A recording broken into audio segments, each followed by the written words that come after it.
বাগানবাড়িটা বাইরে থেকে যতটা অদ্ভুত, ভিতর থেকে ঠিক ততটাই ভয়ঙ্কর।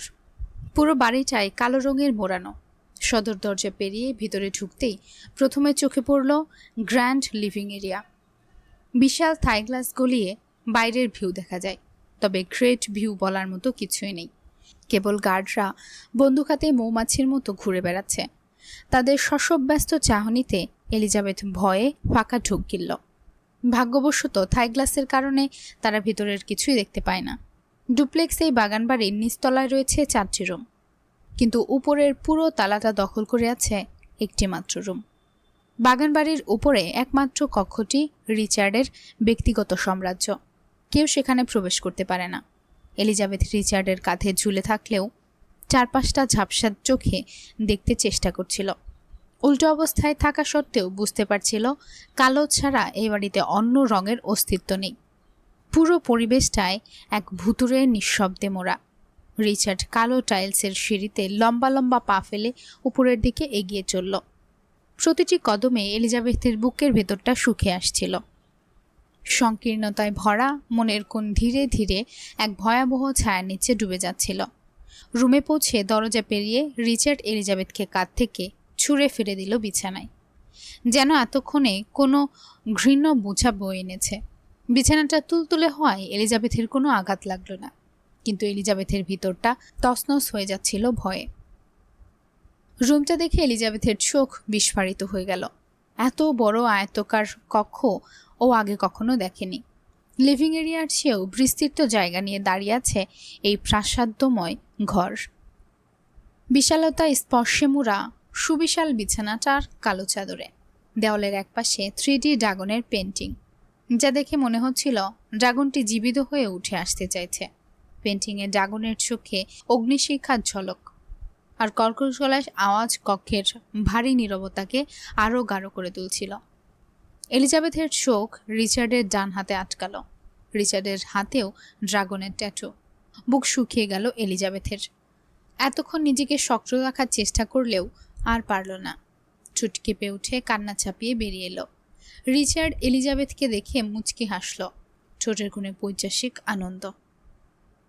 Cross my heart and hope to die, welcome to my dark side. গম্ভীর স্বরে উচ্চারিত শব্দগুলো অন্ধকারকে আরও বেশি ঘনীভূত করে তুলল। এলিজাবেথ ভয়ে বিছানার চাদর শক্ত করে খামচে ধরল, অথচ নিজের মনকে সান্ত্বনা দেওয়ার সমস্ত চেষ্টায় ব্যর্থ হচ্ছিল। ভেতরের প্রতিরোধ ক্রমেই ভেঙে পড়ছিল। থমকে যাওয়া মস্তিষ্কটা ভয়ে শীতল শিকলে বাঁধা পড়ে আছে। হঠাৎ রিচার্ডের পেছন থেকে রোশনাইয়ের আলো বেরিয়ে এলো। কাপা কাপা চোখে এলিজাবেথ তাকালো সেই দিকটায়। শিউরে উঠে গা তৎক্ষণাৎ। আলো আসছে দেওয়ালের সেই বিশাল ড্রাগনের পেন্টিং থেকে। পেন্টিংটি যেন জীবন্ত হয়ে উঠল। ড্রাগনের মাথা নড়ে উঠল। গভীর নিকষ কালো চোখগুলো থেকে অগ্নিশিখা বিচ্ছুরিত হতে লাগল। ড্রাগনের গলা থেকে কর্কশ আওয়াজ ভেসে আসতে চাইছে, যেন সে বন্দিত্ব ভেঙে বেরিয়ে আসতে চাইছে। হিংস্রতার ভরা পেন্টিংয়ের সেই ড্রাগনটা প্রতি মুহূর্তেই আরও বেশি বাস্তব হয়ে উঠল। এতক্ষণ নিজেকে শক্ত রাখার চেষ্টা করলেও সব ব্যর্থ হয়ে গেল। এবার ঠোঁট কাঁপতে লাগলো। অজান্তেই কান্না ফেটে বেরিয়ে এলো। এলিজাবেথের রক্ত জবার মতো লাল ঠোঁটের কম্পন দেখে রিচার্ডের ঠোঁটের কোণে এক পৈশাসিক হাসি খেলে গেল। রিচার্ড এক টানে পরনের ওভারকোট আর ওয়েস্টকোট খুলে মেঝেতে ছুঁড়ে মারল। ঠোঁটের কোণে পৈশাসিক হাসি আরও গম্ভীর হলো। অধৈর্য হয়ে শার্টের বোতাম ছিঁড়ে ফেলে দিল। বোতামগুলো মেঝেতে পড়ে টুংটাং শব্দ তুলতেই সে শব্দে এলিজাবেথ আরও বেশি কেঁপে উঠল। সমস্ত শরীর এক অভূতপূর্ব শঙ্কা আর প্রশ্নে আচ্ছন্ন হয়ে গেল। ঠিক কী ঘটছে তার সাথে? এই অসীম অন্ধকার, রিচার্ডের ভয়ানক হাসি, আর সেই জীবন্ত হয়ে ওঠা ড্রাগন, সব মিলে এক তীব্র বিভীষিকাময় পরিস্থিতি তৈরি করল, যার থেকে পালানোর পথ পাচ্ছিল না এলিজাবেথ। শরীরের উপরের অংশে আর কোনো কাপড় থাকে না রিচার্ডের। ওর সুঠাম শক্তপোক্ত বুক উন্মুক্ত হয়। সেখানে 6টি শক্ত ফোলা ফোলা ভাঁজ স্পষ্টভাবে দৃশ্যমান। এলিজাবেথের চোখের সামনে দৃশ্যটা পড়লেও মন পুরোপুরি অন্যদিকে ছিল। শোক আর উদ্বেগে ডুবে থাকা এলিজাবেথ এক অন্ধকার গুমট পরিবেশে নিঃশব্দভাবে কাঁপছে।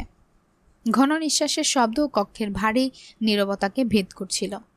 গলায় গাঁথা কষ্টের কারণে কথাগুলো ঠিকভাবে বের হচ্ছিল না। রিচার্ডের প্রতিটা কদম এলিজাবেথের ভিতরকার ভয় এবং অস্থিরতা আরও গভীর করে তুলল। এলিজাবেথ অসহায়ভাবে এক দুর্বল গলায় শুধু বলতে পারল, দয়া করে আমার এত বড় ক্ষতি করবেন না, আমি পবিত্র। রিচার্ড তার লালসিত চোখে তাকিয়ে ঠোঁট বাঁকিয়ে হাসল, বলল, কিন্তু এখন তো আমার রক্ষিতা। এলিজাবেথ কাঁপা কাঁপা গলায় বলে উঠল, আমাকে যেই কাজ করতে বলবেন সেটাই করব আমি, কিন্তু দয়া করে আমার ইজ্জতে হাত দিবেন না, মরে যাব আমি। রিচার্ড ঠান্ডা গলায় উত্তর দিল, নিজের ইচ্ছায় এসেছ। রিচার্ডের ভারী গলার কথাগুলো তীরের ফলার মতো এলিজাবেথের বুকে গিয়ে বিঁধল। সে নিজেই তো এখানে এসেছিল, নিজের ইচ্ছায়। এই চিন্তা এলিজাবেথের মনকে আরও বিষিয়ে তুলল। তখন কি তবে চাচি এই ধ্বংস থেকেই বাঁচানোর কথা বলছিল ইবরাদকে? কিভাবে সে এক নারীর ইজ্জত বাঁচাতে গিয়ে নিজের সম্মানকে কলঙ্কের মুখে এনে ফেলল? বুকের ভেতর থেকে কান্না আর্তনাদ হয়ে বেরিয়ে এলো এলিজাবেথের। এলিজাবেথ জানত না কিভাবে এই আজাবের মোকাবেলা কিভাবে করবে, যখন সে নিজের ইচ্ছায় পা এই আগুনে ঢেলেছে। রিচার্ড বেডে হাঁটু করে বসে এলিজাবেথের দিকে এগিয়ে গেল। অন্ধকারে এলিজাবেথ তখনও রিচার্ডের মুখ দেখেনি। এলিজাবেথ পিছিয়ে যায় নিজেকে রক্ষা করার জন্য, কিন্তু রিচার্ডের হাত থেকে মুক্তি পাওয়া ছিল অসম্ভব। সে বাঁকা হেসে এক টান দিয়ে এলিজাবেথকে নিচের কাছে নিয়ে আসলো। পুরুষালী গুরু গম্ভীর হাসকি কণ্ঠে শব্দ করে উঠল, just be my lady. Richard ঝাঁপিয়ে পড়ল এলিজাবেথের উপর। তার নিষ্ঠুর লালসার কোনো বাধাই মানল না। এলিজাবেথের বুক ফাটানো চিৎকার, কান্না কোনোটাই রিচার্ডের কান পর্যন্ত পৌঁছালো না। সমস্ত শক্তি দিয়ে নিজেকে রক্ষা করার চেষ্টা করেও ব্যর্থ হলো। এক মুহূর্তে এলিজাবেথ হারিয়ে ফেলল তার জীবনের সবচেয়ে মূল্যবান জিনিস, তার পবিত্রতা। একজন নারীর ইজ্জত, যা তার গৌরবের প্রতীক, সেই অলঙ্কারে দাগ লেগে গেল। এলিজাবেথের প্রতিটি আর্তনাদ ঘরের প্রতিটি দেওয়ালে ধাক্কা খেয়ে ফিরে এলো, কিন্তু সেই হিংস্র হৃদয় এতে বিগলিত হলো না।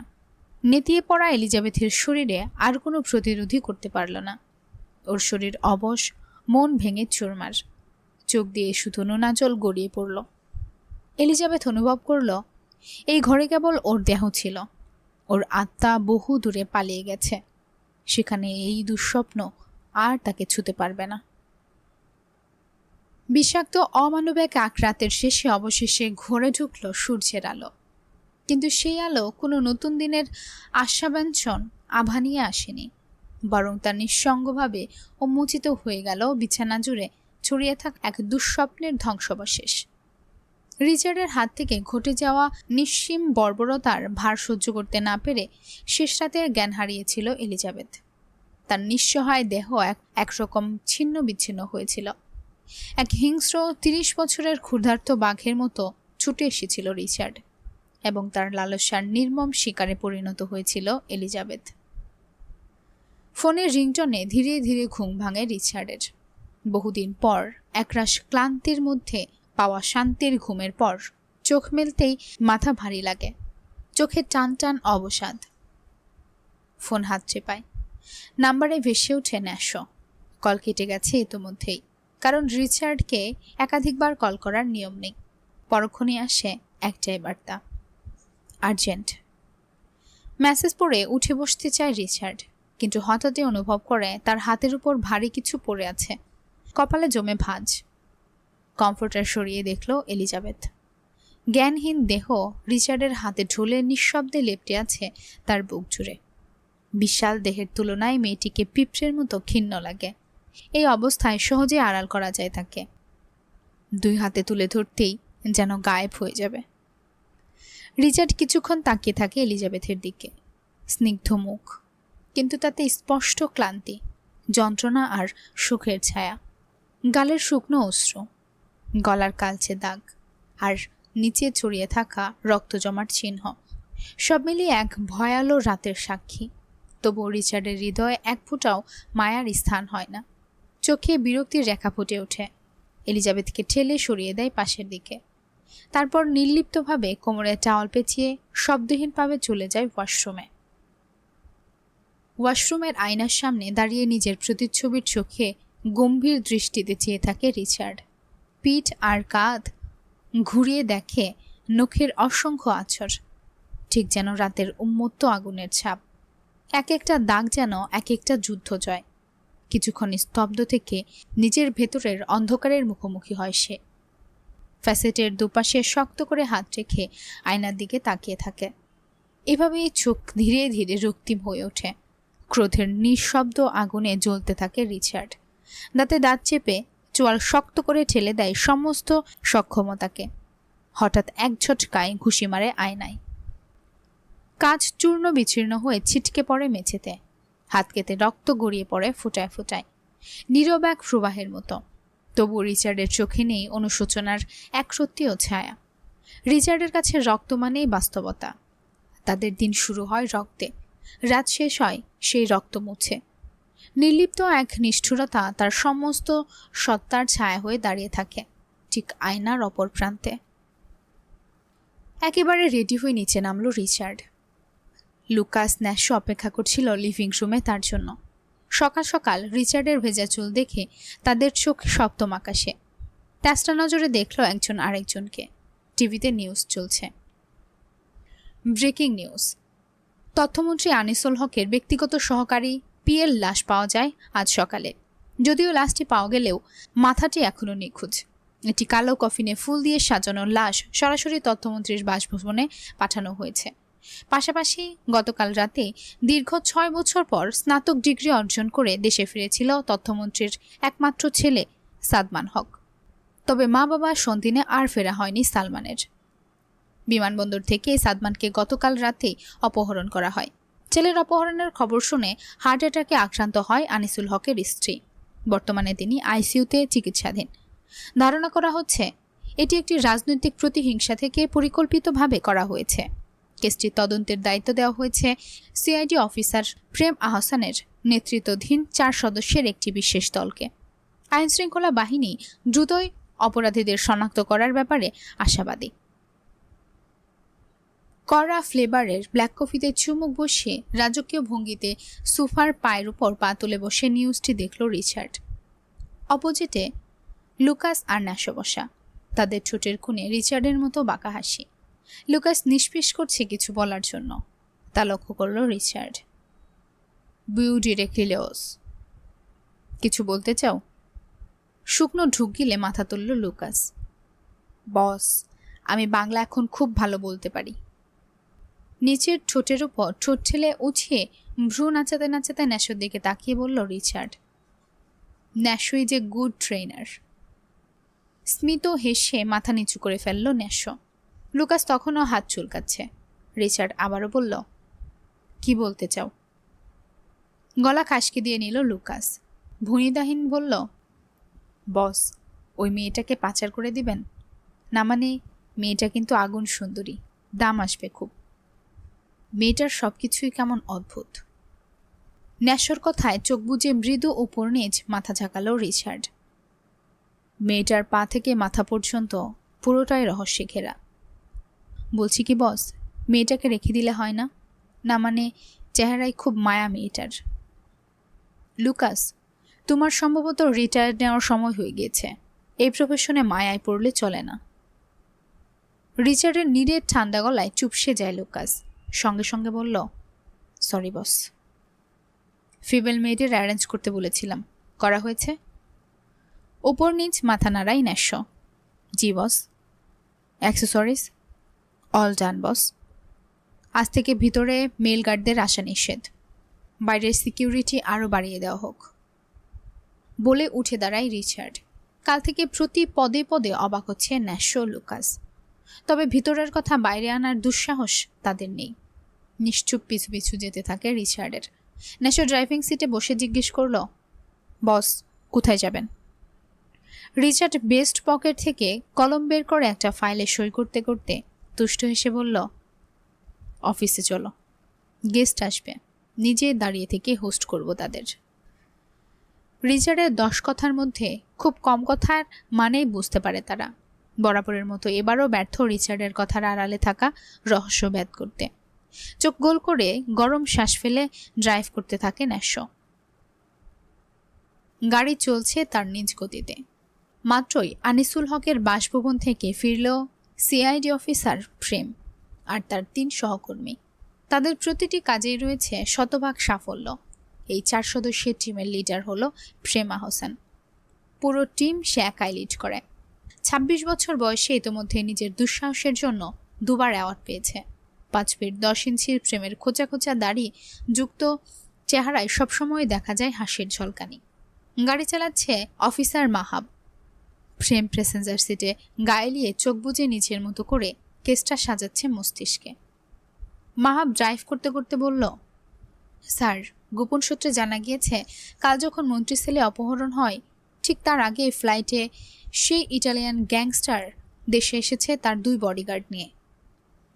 চোখ খুলে সোজা হয়ে বসে প্রেম, কপালে ভাঁজ, গম্ভীর গলায় বলল, গ্যাংস্টার হৃদ কায়নাত? জি স্যার, রিচার্ড ওরফে হৃদ কায়নাত। প্রতি বছর 1বার করে দেশে আসে। ওই গ্যাংস্টার তাও 2 দিনের জন্য। তখন কারণ না কারণ লাশ পাওয়া যায়। অধিকাংশ সময়ই দেখা গিয়েছে বড় বড় রাজনীতিবিদ আর সংস্থার লোকজন। কিন্তু পর্যাপ্ত প্রমাণের অভাবে আজও পর্যন্ত এই বিরুদ্ধে প্রশাসন কোনো স্টেপ নিতে পারেনি। উপরের কারোর হাত আছে? না স্যার, এই গ্যাংস্টার নিজের মতো চলে, কারোর ধার ধারে না। বরং বড় বড় লোকদের জন্য হৃদ কায়নাত হলো এক নতুন আতঙ্ক। এখন ইতালিতে গড়ে তুলেছে নিজের কালো ব্যবসার সাম্রাজ্য। সরকারও এর বিরুদ্ধে কিছুই করতে পারে না। সকল কিছু নিজের হাতে নিয়ে নিয়েছে। বাংলাদেশেও শেয়ারের ব্যবসার আড়ালে রয়েছে বড় বড় ক্যাসিনো। বিদেশের অস্ত্র আর মদ সাপ্লাই করে ইতালি থেকে। নারী পাচার থেকে শুরু করে সকল ধরনের অন্যায়ের সাথে জড়িত। তবুও পুলিশ ফাইলে নাম নেই। খুবই মনোযোগ দিয়ে কথাগুলো শুনল প্রেম। হঠাৎ কিছু ভেবে ঠোঁটে বাঁকা হাসি ফুটে উঠল। উষ্ঠবটে রহস্যময় হাসি বজায় রেখে বলল, একবার দর্শন নেওয়াই যায় সাহসী গ্যাংস্টারের। Welcome man, welcome. রিচার্ডের এহেন মধু মিশ্রিত টিটকারিময় সুরে কপালে ভাঁজ দেখা গেল ডিভানে বসে থাকা ন্যাশো আর লুকাসের। উৎসাহ হয়ে সামনে তাকালো দুজন। দেখতে পেল অফিসার প্রেম ব্যগ্র পায়ে এগিয়ে আসছে। ঠোঁটের কোণে লেগে আছে বক্র হাসি। রিচার্ড হেড অফিসের চিফ অফ হেড ডেস্কটপে বসে কিছু একটা ফাইল চেক করছিল। অধীর অপেক্ষা করছিল কারোর জন্য। 12 তলায় অবস্থিত চেম্বারের ভিতর কাচের গ্লাস গলিয়ে সোনালি দ্যুতি আলোকরশ্মি ছড়াচ্ছে। পুরো কক্ষ জুড়ে ছড়িয়ে ছিটিয়ে রয়েছে আধুনিকতার নিখুঁত ছোঁয়া। ডেস্কের উপরে নানান ধরনের ফাইল এলোমেলো করে ছড়িয়ে রাখা। আধ খাওয়া আপেল খচিত ল্যাপটপে তখনও বাগানবাড়ির প্রতিটা কোণার সিসিটিভি ফুটেজ লাইভে ছিল। বাগানবাড়ির মতো অফিসের দেওয়ালে ড্রাগনের বিশাল আকৃতির একটা পেন্টিং রয়েছে। দূর থেকে মনে হচ্ছে রিচার্ড সুবিশাল আকৃতির ড্রাগনের সিংহাসনে বসে আছে। কোনো কথা ছাড়াই অফিসার প্রেম এসে পায়ের উপর পা তুলে বসল ডেস্কের সামনের চেয়ারে। রিচার্ড প্রেমের অ্যাটিটিউড দেখে নিচের ঠোঁট ঠেলে উপরের ঠোঁট উঠিয়ে ভ্রু নাচাতে নাচাতে বলল, টি অর কফি? প্রেম চোখ ঘুরিয়ে ফিরিয়ে পুরো কক্ষ স্ক্যান করছিল। এদিক ওদিক তাকাতে তাকাতে চোখ গিয়ে ঠেকল ন্যাশো আর লুকাসের উপর। একজন পূর্ণিমা আর একজন অমাবস্যা দেখে ঠোঁট বাঁকিয়ে হেসে বলল, ইন্টারেস্টিং। থেমে রিচার্ডের দিকে তাকিয়ে হেসে বলল, ক্যাসিনোর মালিক চা কফির অফার করছে? So rude of you man. ঠুটিলিয়ে হাসল Richard. Whisky or vodka? I think you did not be enjoyable without girls. Do you prefer being in a dark room or with lighting? থমকে গেল প্রেম। ঠোঁটের কোণে বক্ষ হাসি গায়েব হয়ে কপালে চিন্তার ভাঁজের ছাপ ফুটে উঠল। তা দেখে আবারও বাঁকা হাসল রিচার্ড। তবে বরাবরের মতোই ছিল অদৃশ্য। ন্যাশোর দিকে তাকাতেই ন্যাশো ব্যগ্র হয়ে এসে রিচার্ডের ডেস্কটপের সামনে দাঁড়ায় মাথা ঝুঁকিয়ে। সিস্টেমা বিনে লি পাঞ্চোয়ে পেরে পারালো ছবিটো। এর মানে হচ্ছে পার্সেলটা সুন্দর করে সাজিয়ে রেডি করে এক্ষুনি। Speak English. প্রচণ্ড জোরে ডেস্কে থাবা মেরে উঠে দাঁড়িয়ে গেল প্রেম। ক্রোধে গলার নীল রগগুলো ফুলে ফেঁপে উঠেছে। তবে সেই তেজের স্থায়ী হলো না বেশিক্ষণ। ন্যাশো আর লুকাস ঝড়ের বেগে ছুটে গিয়ে প্রেমের মাথা ডেস্কের সাথে চেপে ধরে। ঘটনাটা এত দ্রুতই হলো যে নিজেকে প্রতিরক্ষার জন্য কিছুই করতে পারেনি প্রেম। ছুটার জন্য মুচড়ামুচড়ি করতে থাকে প্রেম। প্রেমের দুহাত ওদের দুজনের দখলে, হাত মুচকে পেট চেপে রেখেছে। যতই ছুটার চেষ্টা করে প্রেম ততই তার হাতের উপর চাপ বাড়ায়। রিচার্ড গায়ে গায়ে নিয়ে শক্ত চিবুকে তাকিয়ে আছে। গুরু গম্ভীর অগ্নিফুলিঙ্গ মস্তিষ্ক আবারও ফিরে যায় নিজের বৈশিষ্ট্যে। চিবিয়ে চিবিয়ে বলল, আমার দিকে হাত বাড়ানো তো দূর, আগে ওদেরকে অতিক্রম করে নে। অতঃপর ন্যাশো আর লুকাসের দিকে তাকিয়ে জলদ গম্ভীর গলায় বলল, লিভ হিম। ন্যাশো রিচার্ডের কথায় মাথা নাড়িয়ে প্রেমের দিকে চোখ গরম করে তাকিয়ে গমগমে পায়ে কক্ষ থেকে বেরিয়ে যায়। লুকাস প্রেমকে ছেড়ে দিয়ে গিয়ে দাঁড়ালো রিচার্ডের পাশে বুক বেঁধে। লম্বাটে সুস্বাস্থ্যের অধিকারী পালোয়ানের ন্যায় লুকাসকে পিনপতন নীরবতায় আচ্ছন্ন কক্ষে যমদূতের মতো রাখছে। রুক্ষ তামুক চেহারায় অগ্নিশিখার জ্বলন্ত লাভার অগ্নিবিচ্ছরিত হতে থাকা দুই চোখ দিয়ে যেন ভস্ম করে দিবে প্রেমকে। প্রেম শরীর ঝাড়া দিয়ে আগে ফুঁসতে থাকে। শক্ত চোখে তাকালো রিচার্ডের চোখে। একজোড়া কালো অক্ষিদয় আর নীল অক্ষিদয়ের মধ্যে নীরব যুদ্ধ হলো কিছুক্ষণ। মন্ত্রীর ছেলেকে কোথায় লুকিয়ে রেখেছিস? পাতালে, পারলে খুঁজে নে। রিচার্ডের কাটকার জবাব। তিরতির করে রাগ বাড়তে থাকে প্রেমের। তবে এখন রাগ দেখানোর সময় নয়। বুদ্ধিমানরা কখনো রাগ দেখিয়ে হাতের কাছে থাকা সুযোগ ক্রোধের দূরে ঠেলে দেওয়ার মতো বোকামি করে না। হঠাৎ করে অদ্ভুতভাবে হাসল প্রেম। রিচার্ডের দিকে তাকিয়ে গোল গোল ভাসা ভাসা চোখগুলোকে কিঞ্চিত ছোট করে বলে, তার মানে স্বীকার করছিস তুই অপহরণ করেছিস মন্ত্রীর ছেলেকে? হ্যাঁ, আমি কিডন্যাপ করেছি, আর সেই মাদাফাকার পিকে আমিই মেরেছি। রিচার্ডের চিবিয়ে চিবিয়ে বলা কথাগুলোতে বিপরীতে রহস্যময় হাসি দিল প্রেম। কণ্ঠ খাদে নামায়, কথার মধ্যে রস আনে যেন দুজন বন্ধুর মধ্যে নর্মাল কনভারসেশন। তারপর মাথা কি করেছিস? চোখগুলো গালিয়ে একুরিয়ামে দিয়েছি মাছের খাবার হিসেবে, আর জিভ ঠোঁট কেটে সিদ্ধ করে পোষা বিড়ালকে খাইয়েছি। প্রেমের মুখভঙ্গি খুবই স্বাভাবিক। এই নৃশংস ভয়ঙ্কর বর্ণনাগুলো তাকে একটুও বিচলিত করছে না, বরঞ্চ আগ্রহ বাড়ে ছটফটানি। অধিক আগ্রহে চেয়ে থাকে রিচার্ডের পানে, পরবর্তী প্রশ্নের উত্তরের আশায়। আর মাথার খুলি, সেটা কি করেছিস? ওয়েট বলে রিচার্ড ল্যাপটপ প্রেমের দিকে ঘুরিয়ে দিল। ল্যাপটপের স্ক্রিনে তাকাতেই পাথরের মতো পুরুষালে শক্ত হৃদয়ের নাড়া দিয়ে উঠল। ভিতরে ভিতরে শুকনো ঢুক গিলল প্রেম, তবে তা বাইরে প্রকাশ করল না। স্ক্রিন থেকে চোখ সরিয়ে নিল দ্রুত। বেশিক্ষণ চেয়ে থাকতে পারল না সে বিধ্বংসী দৃশ্যে। মাথার খুলি থেকে তখনও মগজ চুইয়ে চুয়ে পড়ছিল। কুকুরের পায়ের সাথে লেপটে যাচ্ছিল মগজের সে তরল ধাতু। বিধ্বস্তভাবে কাটাছেঁড়া করা হয়েছে মুখের অংশ। চোখ উপরে তুলে ফেলা হয়েছিল। নাক মাঝখান থেকে দুভাগ করে কাটা হয়েছে খুব ধারালো ছুরি দিয়ে। ঠোঁটের অংশে যেন কেউ কুদাল দিয়ে কেটে নিয়েছে মাংস। খুলির ভিতর থেকে বেরিয়ে আসা তরল মগজগুলো খাঁচার ভিতরের বন্দি হিংস্র কুকুরগুলো খেলার সাথে সাথে লম্বাটে জিভ দিয়ে চেটে চেটে খাচ্ছিল। প্রেম মুখভঙ্গির চাপ পরিবর্তন করে শক্ত চোখে তাকালো রিচার্ডের দিকে। রিচার্ডের ঠোঁটের প্রতিটা হাসি কাঁটার মতো বিচ্ছে তার শরীরে। রুষ্ট গলায় বলল, কি প্রমাণ আছে? এটা সুলতান কায়েসের খুলি। প্রমাণ তো তোর হাতে। আবারও অতকৃত আক্রমণে ভরকে গেল প্রেম। রিচার্ডের বাক্য শেষ হওয়ার সঙ্গে সঙ্গে লুকাস প্রেমের উপর ঝাঁপিয়ে পড়ল। প্রেম রিচার্ডের সূক্ষ্ম বুদ্ধির কারিশমা দেখে অবাক হলো বটে। লুকাস প্রেমের শার্টের পকেটে থাকা বলপেন নিয়ে নিচে ফেলল, দানবীয় পা দিয়ে পিষে দিল। পরপর তৎক্ষণাৎ প্রেমের মাথায় গান পয়েন্ট করল। তপ্ত শ্বাস ফেলল প্রেম। এক টুকরো প্রত্যাশার আশা নিয়ে দাঁড়ালো শূন্যের কোঠায়। রিচার্ড এক দৃষ্টিতে তাকিয়ে থাকে প্রেমের থমথমে মুখের দিকে। মুখোমুখির কোনো ভাবান্তর নেই। চাহনি খুবই শান্ত। অকস্মাৎ সংযম হারিয়ে হিংস্র প্রাণীর মতো গর্জে উঠল প্রেম। কতদিন এভাবে নিজেকে বাঁচিয়ে রাখবি? তোর শেষ খেলা আমার হাতেই হবে। ডেস্কটপে থাকা এলোমেলো ফাইলগুলো কিছুটা নড়ে চড়ে উঠে রিচার্ডের অট্ট হাসি থেকে বিগ্রত হওয়া উত্তপ্ত নিঃশ্বাসে। বরফ গলিত ঠান্ডা পানির ন্যায় মেজাজ তিরিক্ষি মেজাজে পরিণত হয়। হাসি থামিয়ে কর্কশ গলায় দাঁতের দাঁত চেপে ধরে বলল, পরবর্তীতে আমার সাথে খেলতে আসার আগে খেলার গুটি কিভাবে চালতে হয় তা শিখে আসিস, নাদান শিশু। রিচার্ডের অট্টহাসির ধবনিগুলো প্রচণ্ড জোরে জোরে করাঘাত করতে থাকে প্রেমের কানে।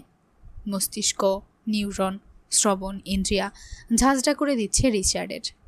বিদঘুটে হাসির শব্দ। রক্তগরম চোখে রিচার্ডের দিকে তাকিয়ে রাগে ফুঁসতে ফুঁসতে বেরিয়ে গেল প্রেম। প্রেম বেরিয়ে যেতেই হাসি থেমে যায় রিচার্ডের। চুয়াল শক্ত করে হাত মুষ্টিবদ্ধ করে নেয়। Hello everyone, I am so sorry. আমার গলায় আবারও প্রচুর সমস্যা করতেছে, সো কথার ভয়েস হয়তো বা অন্য টোনে চলে গেছে। I am so sorry. সেই জন্য তোমরা একটু কষ্ট করে বুঝে নিও। আমি বেশিক্ষণ কথা বলতে গেলে গলায় প্রবলেম হয়ে যাচ্ছে। সো শুনছিলেন মিথুপুরের লেখা ভিলেন ক্যান বি লাভার। গল্প পাঠে ছিলাম আমি তাসরোজ মিম। আজকে শুনলেন গল্পটির 3য়তম পর্ব। আজকের পর্ব আপনাদের কাছে কেমন লেগেছে অবশ্যই কমেন্টের মাধ্যমে জানিয়ে দিবেন। ভালো লেগে থাকলে গল্পে একটা লাইক করে দিবেন, চ্যানেলে একটা সাবস্ক্রাইব করে দিবেন। পরবর্তী পর্বের জন্য অপেক্ষা করবেন। পরবর্তী পর্ব খুব শীঘ্রই নিয়ে হাজির হব। ততক্ষণে চোখ রাখুন স্টোরি বাই তাসরোজ চ্যানেলে। আল্লাহ হাফেজ।